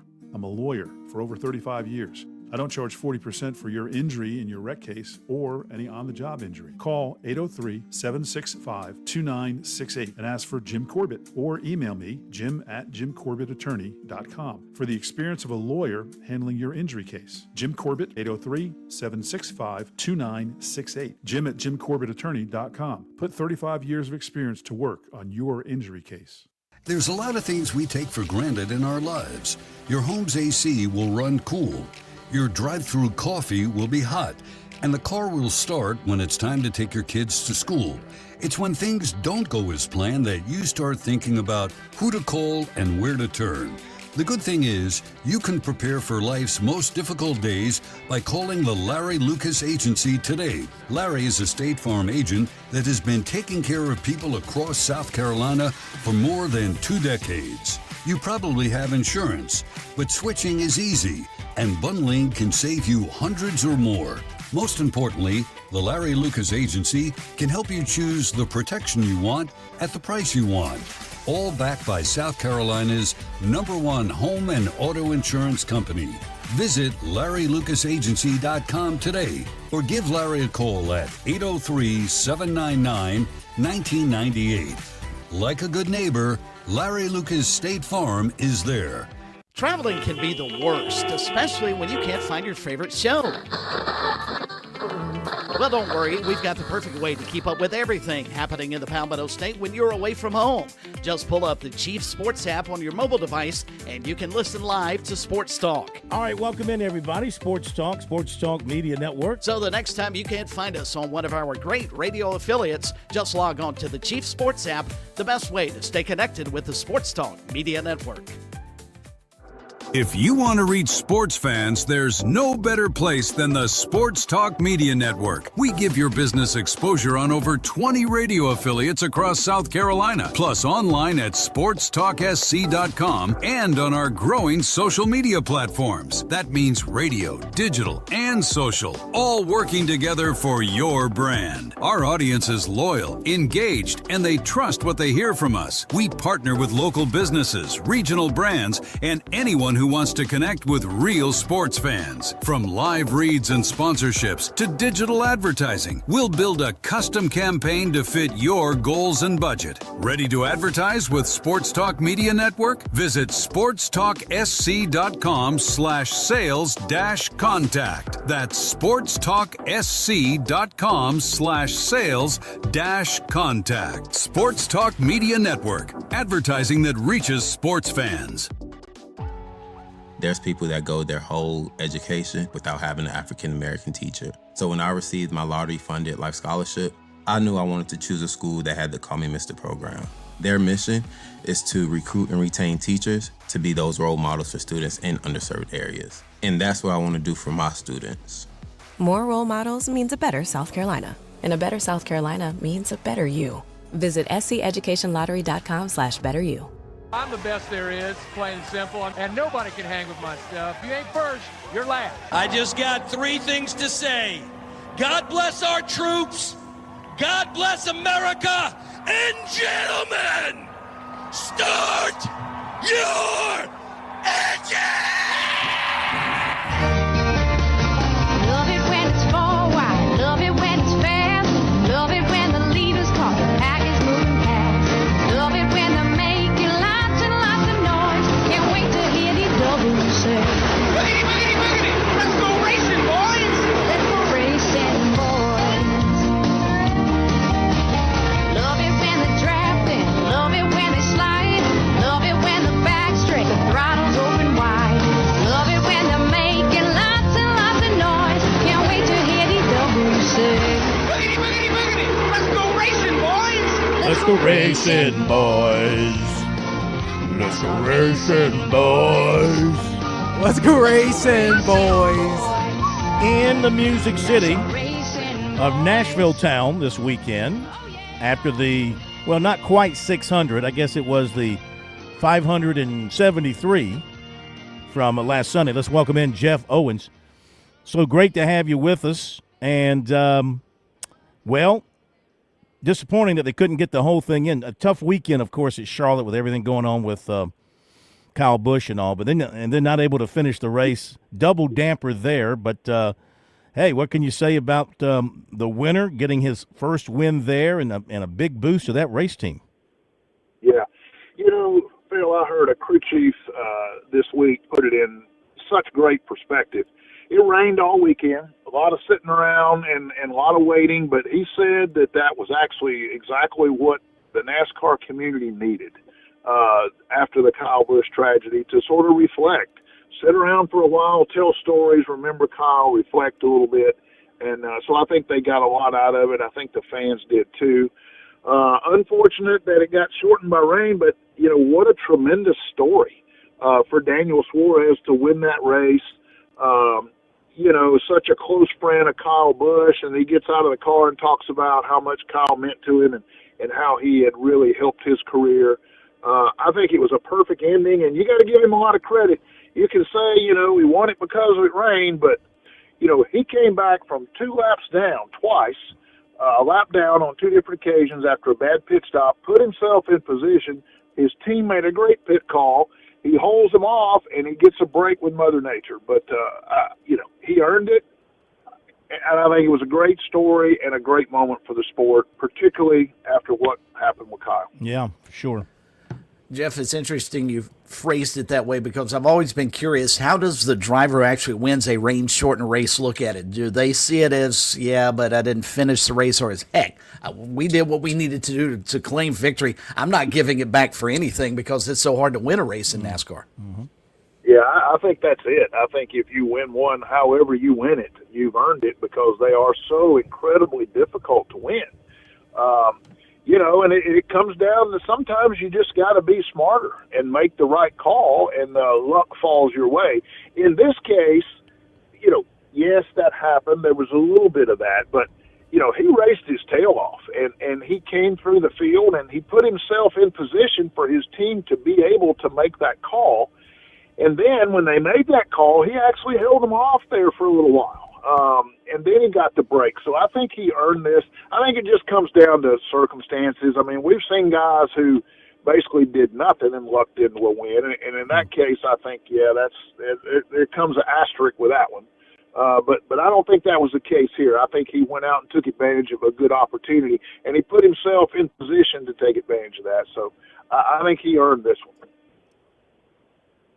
All right, what should we expect this weekend up in Nashville, assuming that they can get everything to run on schedule and the weather's not as bad in Tennessee as it appears to be everywhere else in the Southeast? Yeah, I hope so. I hope they don't suffer through that 2 weekends in a row. A good super speedway. They've had great races there. I think we've had 5 so far with 5 different winners. It's a fast track, but it's wide, and they can spread out and really race. And I think we'll see a good race. I think these cars, and I think the 600, even though it's a long race like that, I thought it was a pretty competitive race throughout. I think you'll see that in Nashville as well. And I think you got to watch those Toyotas just like every week. They look dominant right now. NASCAR's got to feel good. Coming out of the weekend, you had a packed house at Charlotte. The TV ratings were extremely good on Prime. So something for them to build into as they go into the summer series. Yeah, they got some momentum right now. They really do. They've had some good races. You've got some good stories out there. With Tyler Reddick leading the points, and but you've got a lot of really strong contenders up there still in contention and knocking on the door. And then you've got some new guys coming along. That team of Daniel Suarez, he and Hocevar are teammates. They've both won races so far. They're 9th and 10th in points. So that's something to watch right there. They're coming. It's competitive, and they're putting on good shows. They got a lot of momentum, and I hope they can keep it going. All right, Jeff, thank you, man. Have a great weekend, and we will talk to you next week. Series Appreciate rolling it, into Nashville this weekend. Concrete surface. Speed should be good. And the thing I like about it, too, it's going to be at night, 7 o'clock Eastern time start. So I'm looking forward to a little prime time racing coming up this weekend. All right, let's go to the golf scene. That's coming up after the break. On Point Weather, brought to you by our friends at Palmetto State Armory. On 107 The Point. Here's your weekend forecast. We are cloudy tonight. The low drops down to about 70. Tomorrow, about a 70% chance we get scattered showers. It's cooler. The high tops out at 80. For Sunday, mostly cloudy much of the day. A 20% chance for more rain and a high of 79. Next week, expect highs in the mid-80s. Have a great weekend. I'm Cal Moss with your On Point local weather. If you've never had genuine Wagyu or Hereford steaks and burgers, you don't know what you're missing. Time to order the best of the best from HandJCattle.com. These are local farmers in Saluda where tradition meets quality. The best quality beef and a discount for Point listeners. Enter keyword The Point as one word and get 10% off, plus free delivery in Lexington and Richland County orders of $50 or more. It's cooked in season over at HandJCattle.com. The Point. The Point. Republicans.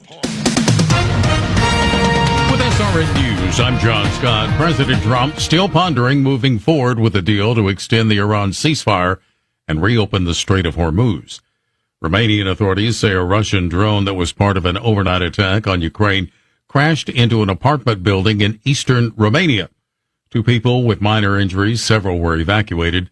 Romania's foreign ministry says the country is asking NATO for a faster transfer of anti-drone capabilities to its military.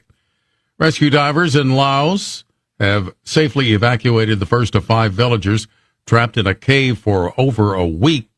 2 remain missing. Louisiana lawmakers passing a new congressional map to pick up a Republican seat while leaving the state with one of its 2 majority Black House districts. The map approved Friday, and Governor Jeff Landry has signed the measure. This is SRN News.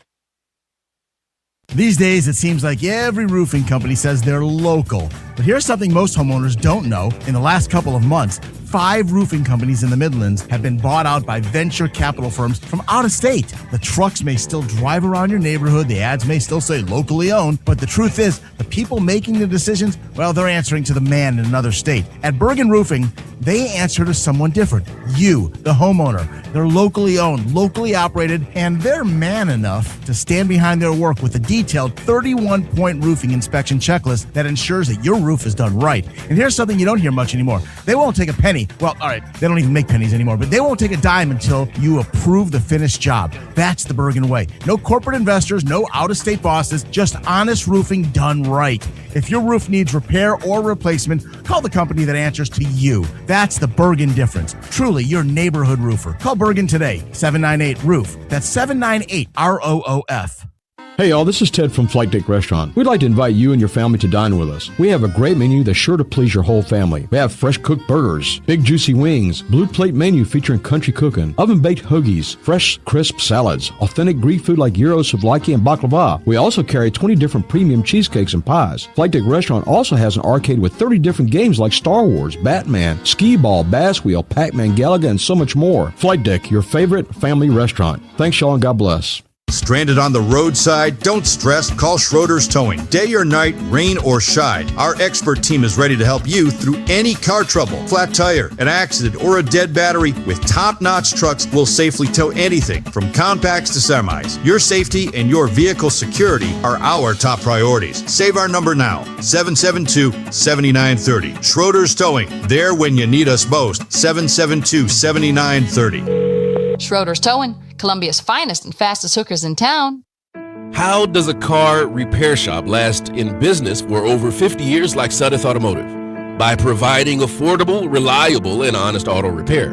But if you ask them, they'll tell you it's their loyal customers who come back time and time again to entrust them with their car repairs, well-trained technicians, service packages, and monthly specials. Isn't it time you become a customer? Call or come by at 1410 North Millwood Avenue or make an appointment at SudethAuto.com.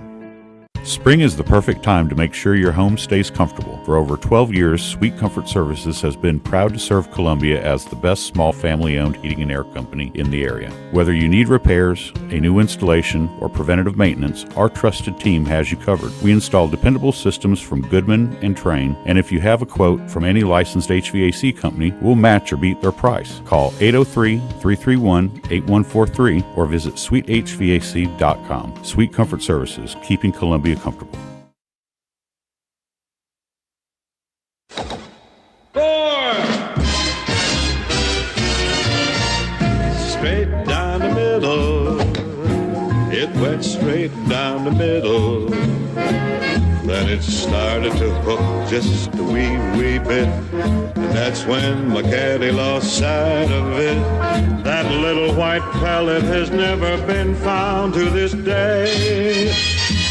But it went straight down the middle, like they said. The middle. All right, it is time now to turn our attention to the best time of the week. All the other crap is just crap. This is golf. It's what we live for, dream about. Aren't you supposed to act proper when you're around golf and golfers? No, I'm a member of the Live Tour, so I don't have to be proper. And I play if on you the dream Live. about golf, Phil. That's why you never gotta hear about get my you out game. more I'm on often. the Live Tour. Nobody ever hears about me. I'm going Over golfing there. this weekend. I'm sorry, Bergie. What were you saying? Shut up, Plummer. I said, and again, if you dream about golf, I got to get you out more. Not just to the golf course, but just out. I dream about hitting the ball 310 down the middle and then hitting my approach to within 7 feet and making the birdie putt and then, marching over to a round of applause to the next hole and get your green jacket. And doing it again. Do you dream about golfing? Who doesn't dream about that? Do you dream about golfing is not a word. Golfing, it does not exist in the vocabulary. It is not. Golf is not a verb, so thus it cannot have a past tense or a past participle. Let's ask George.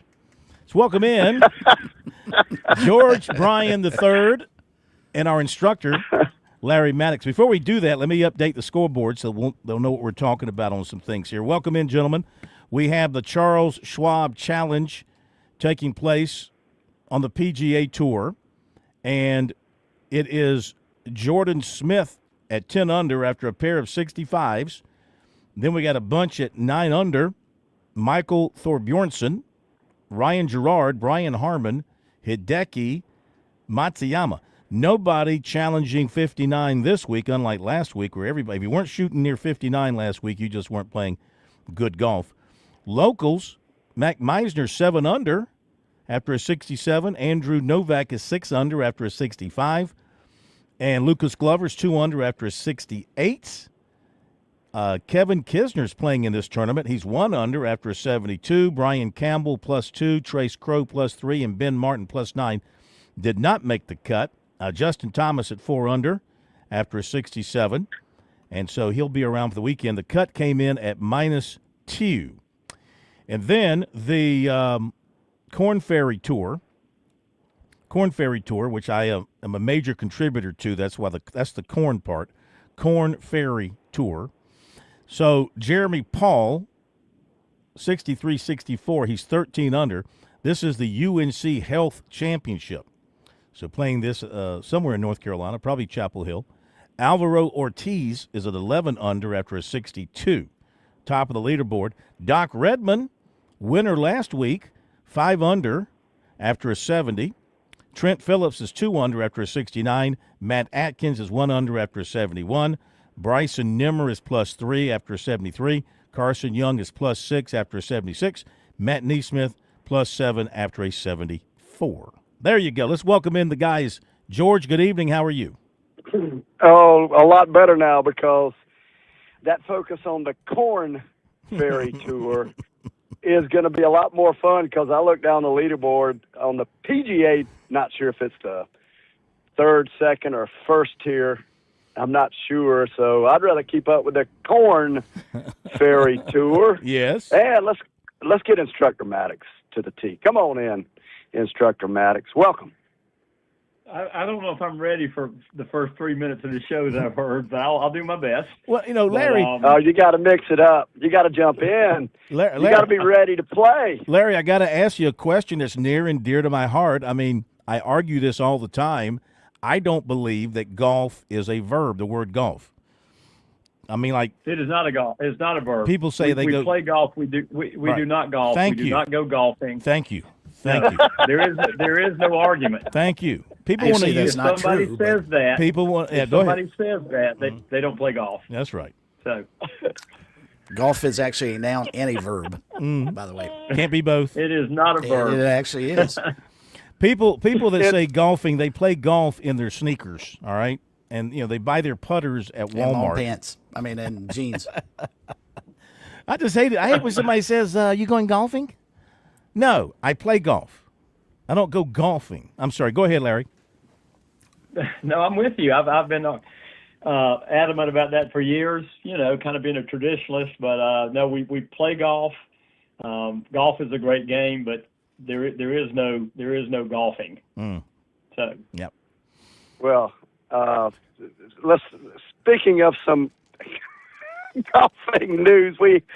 Tommy Gainey was leading about this time last week. He did not finish it off, though. And we're talking about, I tied for first with the most entertaining of any of our interviews. And he's so golden with words, unbelievable. So he still finished tied for second, and he's one of the top players on the PGA Champions Tour. So with all the change, and by the way, get ready to get your suspension. You will be suspended. You cannot speak of the live. So, hey, speaking of that, no, I'm glad you brought that up. What is Wesley Bryan's status with the live tour basically becoming defunct and everything? Is the PGA Tour going to ease up and let the young man go back to making a living? As far as I know, he is full on in timeout, suspended. Still, and I don't know. Oh yeah, it's and that's all I know. And I do know they can't stop him from playing golf, and he is having a lot of fun playing golf. Sure. So this YGT, the YouTube Golf Tour, it's entertainment, and it's still a way to express oneself, so he can still go golfing. George. I love that one. That's perfect. That is perfect. And let me. Yeah, you mentioned I failed, and I should be punished. I need to start paying attention to the Champions Tour, which, by the way, has got a new sponsor. They announced that Hogue is going to be their sponsor beginning next year in 2027. I'm not sure what Hogue is. What is Hogue? Is that a golf? Obviously, it's a golf-related thing. Anybody know what Hogue is? We're going to have to get I was getting some inspiration from my buddy Randolph. He's going to have to text me in while we're on the air. He's got about, 15 minutes. What is that? Give us some, text me an update. Give me some background. Give us some material to make this show even more fun. Here we go. The PGA Tour announced Tuesday that beginning in 2027, Hogue, the top-ranked regional healthcare delivery system in Orange County, California, will become the title sponsor. Oh, it's for the Senior Players Championship. Okay, it's just for the championship, not for the entire tour. So it is a regional healthcare delivery system in Orange County, California, and it's going to sponsor the Senior Players Championship. So they're playing the Trophy Hassan 2 tournament, which sounds to me like it's somewhere over there, not around here. And you mentioned Tommy Gainey, so he came in second last week, right? He Absolutely. is tied for second. They've played 3 rounds. He's tied for second, 67, 67, and a 75. 10 under. He's 5 shots behind the leader, Scott Hind, who's 15 under. So 2 Gloves is getting it done. I mean, first of all, he's playing really good golf, and number 2, he's making some pretty good coin on this tour. Oh, he is. He's when he rolls hot, gets that putter going, he's a constant with driving his ball and his iron play, just a constant. He hits a lot of greens. When he starts putting, we watch him on TV, and man, and listen to him on the radio because he is more than happy to call in. Well, yeah, maybe that's why I couldn't reach him. I think he's in the Middle East. They're playing this tournament. Sounds like it's in the Middle East somewhere. Let's see. Well, see if the name of the course, Royal Golf Dar es Salaam. That sounds like Middle East to me, Larry. Does that sound like Middle East to you? I am not a geography expert. No. Yeah. Well, they're on the. It says it's 12:44 in the morning over there. So it's in a place called Rabat, R-A-B-A-T. Look that up, Plummer. R-A-B-A-T. It's in Rabat. So it's 12:45 in the morning over there, George. I don't know if you'd be calling in a report and waking up everybody on the floor in your hotel. That's in Morocco. It's in Morocco. That's Morocco, and that was and that's kind of south of Spain, top of Africa, the top north, whatever, west And anyhow, I absolutely will call him and get him on and let him give his perspective on all that's going on in the world of pro golf. He's quick to share, and I'll tell you, Instructor Maddox brought up, I do think it's a topic that should be addressed. This NCAA, how do you just go all West Coast with the NCAA championship, shifting gears to amateur golf? I don't get that at all. George, here's the deal. Here's the deal. Arkansas is 770 miles from here. The last time it was played east of that was 2015 in Florida. It's been in La Costa for 3 years. They're going to be there for 3 more years. Scottsdale, Arizona was before that for 3 years. I can't fathom why they don't balance it out. Yeah. I mean, there's got to be some deals being set behind the scenes on this one. I mean, that's shocking that the last time it was east of Arkansas was 2015. That's just not fair. See, the thing about it is, if you're playing basketball, at least you're in the same kind of gym. You're in the same kind of arena. The sight lines and all that are the same. But when you're talking golf, you're talking different grass. You're talking the time changes. 3 hours for the Eastern teams to get over there. So I'm shocked that this has happened. And well, I had to lob it out there. That's good stuff. Today is the first round of the men's championship. The women's championship wrapped up with Stanford winning another championship. They beat Southern Cal in the final match play. So Stanford won the women's championship, and so the first round is ongoing. As you mentioned, it's out in California, Carlsbad, Omni La Costa, and UCLA is your leader. They are in at 8 under.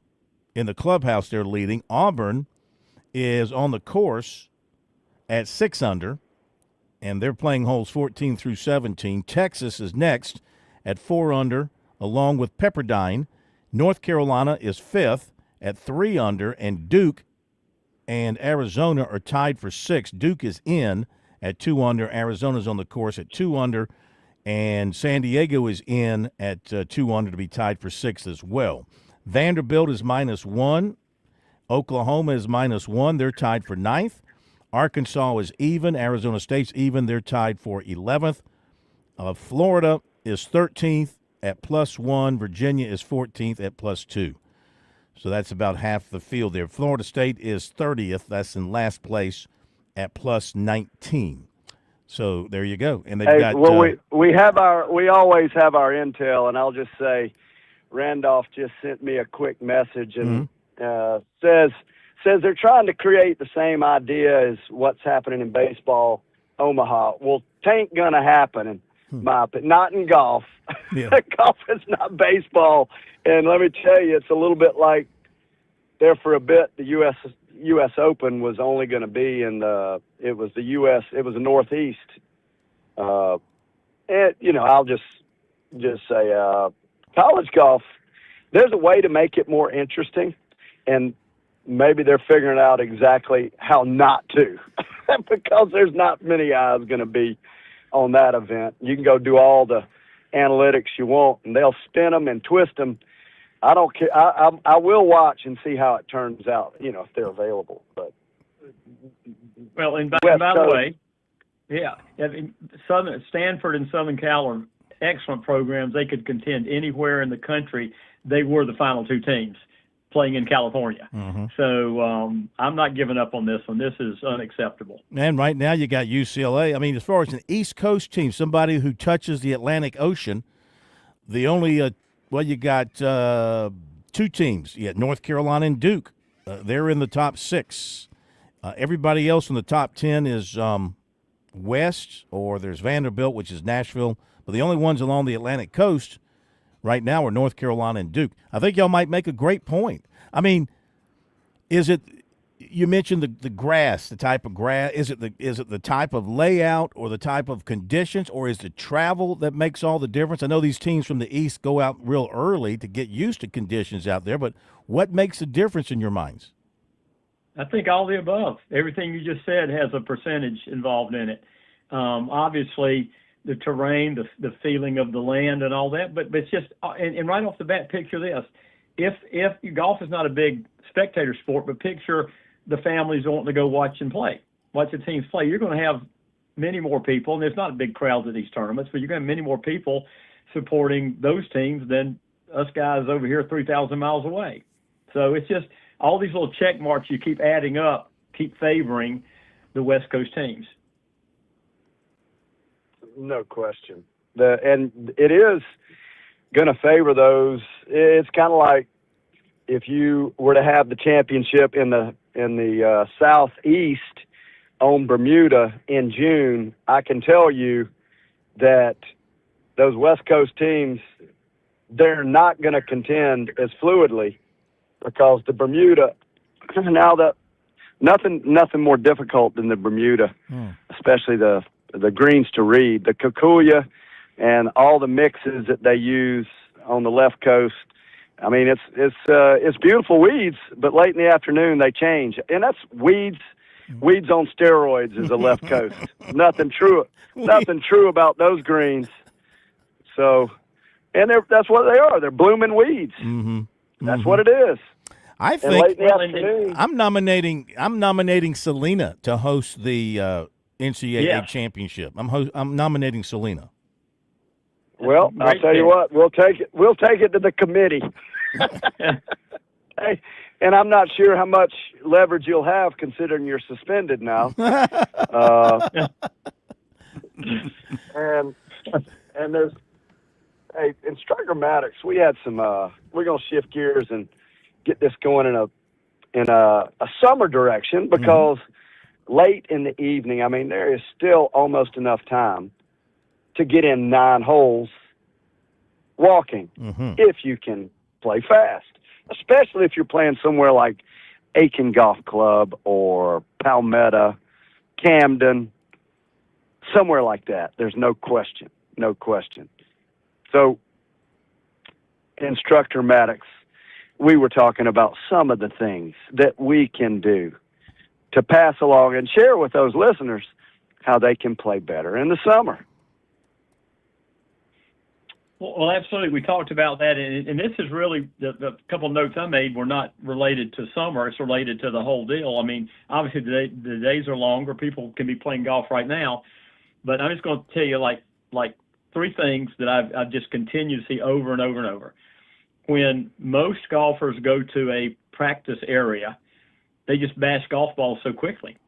I mean, what I've seen is golfers do not stand behind the ball and look down their target range on a practice shot or a real shot. Every time I've ever bowled in my life, if I look to my left and look to my right, everybody who's bowling takes the ball off the rack and they look down at the pins. Golfers never do that. On the practice tee, they hit a ball and they drag another one over. They hit another ball, they drag another one over, and they do that all day long. That is not practicing. That is just bashing golf balls. So that's number one thing. The other thing is when they go out to putt and chip, they just randomly chip around and putt around. There's nothing that's going to really make them any better unless they focus on 5-footers or 30-footers or whatever the case might be. And I'll tell you that Larry's ongoing lifetime study on putts that break left to right, most people are right-handed. On putts that break left to right, 99% of the putts that are missed on the low side. People, and you watch the pros. This is from the back to the PGA of a couple weeks ago. I'm like 30 for 30 here in watching this. The pros, if a putt breaks left to right, they miss it on the low side every single time. So those are 3 things I want to throw out that people need to absorb and hopefully add to their golf games. You know, I want to ask a quick question, if I may, too, while you guys are bringing this up. You mentioned getting out, George, and getting in a quick round here, like 9 holes or something, or even more. And you mentioned walking.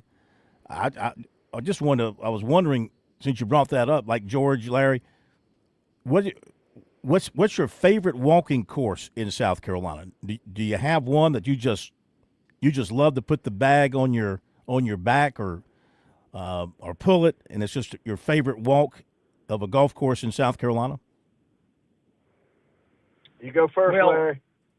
Well, I mean, it would have to be traditionally older golf courses because they're on smaller land, and you walk off a green, the tee's not that far away. So, I mean, George mentioned the Palmettos. I grew up down in Sweetwater and Barnwell. I mean, you walk off a green, the tee's 20 yards away, and you're not walking up a bunch of artificial hills and things like that. I mean, I got to say it, Charwood is an awesome walking golf course where I am. Usually, the older golf courses are on smaller areas, and they're much more walkable. But I'm going to tell you what, people will play much better. Here's the deal. If you're in a cart, you're bouncing around, and I love carts. I mean, I got no problem with that. But here's a massively important thing. When a person's 120 yards away and they're walking and they hit a ball to the green, they walk towards the green. They start seeing the putt or the chip that they have to hit from 120 yards away. If you're in a cart, you bounce around over here, you pull up around behind the green, you get out and you walk back. You haven't done anything yet to prepare for that chip or putt that you're going to have. So walking is just a much better way to experience golf and actually to play golf. Oh, I completely agree, especially the older courses where you can go from green to tee. And I'll say for where I am in life at 64, prayerfully God's got more. I like those that have that lets you walk, number one, and they have a tee. Maybe not a tee, but definitely a green with a flag in it and a hole. I like those kind. Allow you to walk. I can at this point, so it's such a privilege to be able to, and there's no question. Somewhere like Harbortown comes to mind for me because it's not incredibly long, and it's a beautiful walk, and it's a lot of fun to play. And Larry, you know, you to kind of begin to transition out of this walking and favorite courses, you made comment in conversation about Ryder Cup. I know we're winding down the clock. Maybe we'll save it for next time, but we got to do a better. I agree with you. We do a better choice in choosing our Ryder Cup venues. And, I mean, that's the way to go. Corn's given me, in this segment, in addition to Tsunami Bar Sports and Sea Mountain Outdoors, this segment's brought to you by the Corn Ferry Tour, or inspired by the Corn Ferry Tour. We got more locals there to talk about. Yes, we do. Well, Hey, that's a good topic for next week. Yep. Yeah, let me give you the teaser on what George just said. I did a study about 20 years ago about why we did not do better in the Ryder Cups, and the bottom line is that we play courses every couple of years that are U.S. Open golf courses that we only see every 10 to 15 years. We have no home course advantage. They traditionally play golf courses that they play quite often, so they have a home course advantage. So we can do 30 minutes or an hour on this one, but we give away Ryder Cups because we give away the home course advantage. There's more to that one, too, and I have been actually over there going back, calling in during that event, and that's been I was cussed out, by the way, and it was golden. Never one time has Phil had to use that button, that delay, eliminate the language, and it was beefed up. But the other thing about Ryder Cup is they're masters at team golf, and that's something that I would lobby big time for. Every club event, hey, there's that music. It's you play team golf at most of the fun club events, and that music means it's time to sign it off. Until next week, tee 'em high but shoot 'em low. Thank you, guys. Great as always. Looking like the Citadel Oklahoma game's going to be late, if at all, because they're getting rain. That'll do it. Have a great week. See you next week.